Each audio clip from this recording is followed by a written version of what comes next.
Okay. And what's your toughest experience in your whole working career?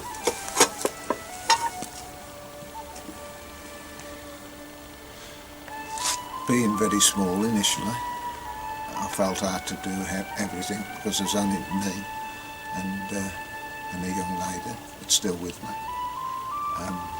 When I say working career, I'm thinking of my working business now.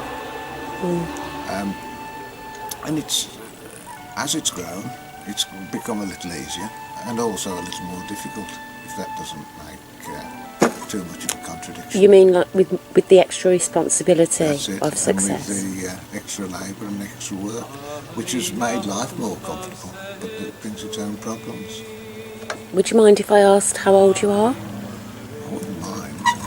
Do you want a truthful answer or a You lie? can truthful answer. Okay, I was born in 1937, in case it doesn't come out on television for another 25 years. So you're 77 years of age? Yes. That's commendable. And you're still going into work? Yes. Not full time. Not full time. What would you say to other people who have slipped back, perhaps could be successful and don't visit the workplace as often? Each to his own. We're all different. We're all unique. We all fit in a niche. And you do what you do. You do what you want to do, basically. Do you feel that by still participating in your business has kept your mind more active? Oh, yes. Yes, definitely. And how would you see yourself if you didn't keep going back into your office and stayed at home more and enjoyed your favourite pastimes? Or would you say that the workplace is one of your favourite pastimes, it's your passion? The workplace, throughout my working life, has been, I'm afraid, it's so demanding, it's become one of the family. So I treat it almost as one of the family. It doesn't quite got the relationship to me as one of the family. It certainly keeps me engaged on thoughts and engaged on matters that I certainly could live without, I suppose, but there you are. Perhaps I couldn't live without them. Perhaps it's part of my life.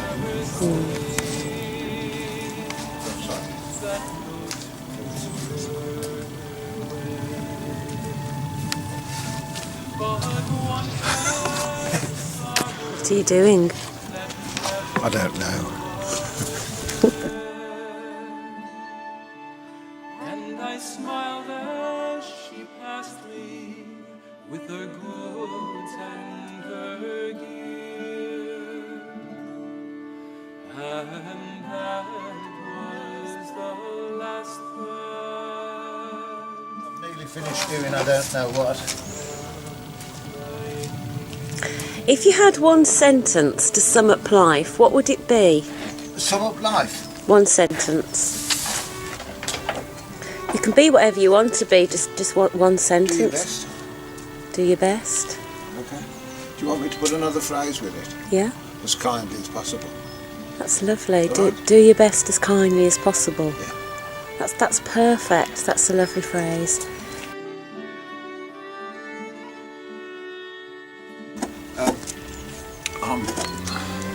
I like to see nature, if that's a love of wildlife, and I like to feed the birds and feed the fish. I wouldn't have to actually kill anything or harm anything. Pretty well as I look at people. That do. Yeah. So I'd call you an empowered gentleman in business. But I know that it's not always been easy for you, so what was your hardest hurdle during your career years? To carry on when I hadn't made a success of one or two other little attempts that I'd had, and the hardest hurdle was to pick myself up and start again in something quite different. Okay.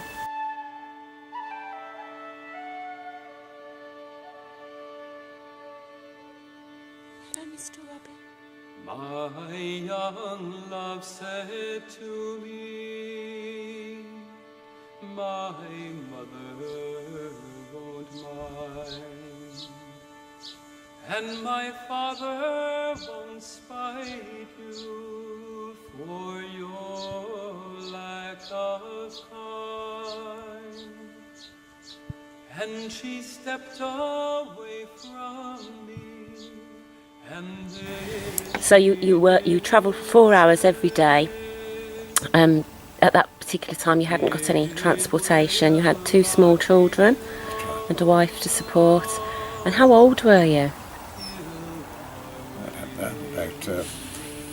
I just come out of the forces. I was about 24, I suppose. Interesting little story. If you're interested, you can edit this out if you're not. When I was in the forces, I was in the National Service for 2 years, primarily in Malta. Very nice posting. And when I came back, I was looking for a job as a draftsman at that time. Everybody thought I was wonderful until I told them about the money I wanted. Then I wasn't so wonderful. But a contract draftsman, a contract drawing office, offered me a job at twice the salary I was looking for, and part of that was tax-free expenses, on the assumption that they would get me to go to Redditch. Sorry, Redditch keeps cropping up. I would go to Hensford for 6 months, and they would guarantee to pull me out after 6 months when they'd got more people that they could get in there. In other words, I was just the thin end of the wedge. That was all right, except I'd only been home from Malta for 2 weeks, and I was planning the wedding with my wife-to-be. I was planning the wedding at that time, so it was quite my feet hardly touched the ground coming home. You were off again. And I was off again because I had to live. So you commuted. Pardon? You commuted. No, I lived there and weekly. I commuted weekends. Yes, I went home weekends. So you didn't see much of your fiancée? No, I didn't. Okay, so presumably, obviously, you got married, and then Yes. you continued to work away from the Midlands. I've always travelled. Yes, that first of all put me in good stead with the particular agency that employed me, because they kept their word and took me out after 6 months and got more people in as a result of it. And then I've always travelled. For instance, I used to travel from Birmingham. When I was in a flat in Birmingham, I used to travel to Leicester to work as part of a team. And we all went in transport with the same car, obviously, to save transport. And that was on a contract basis. So I've always travelled to work. And you must be mobile if you want the work. And if you want the work at the right money, you must be mobile. You've got to be prepared to travel. You must be prepared to travel, yes. That's good advice. Thank you very much. my young love said to me, You can be whatever you want to be. Just one Do your sentence. best. Do your best. Okay. Do you want me to put another phrase with it? Yeah, As kindly as possible. that's lovely. Do your best as kindly as possible. Yeah. That's perfect. That's a lovely phrase.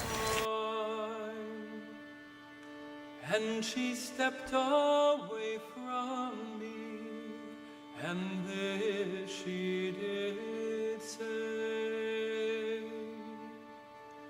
it will not be long, love, till our wedding.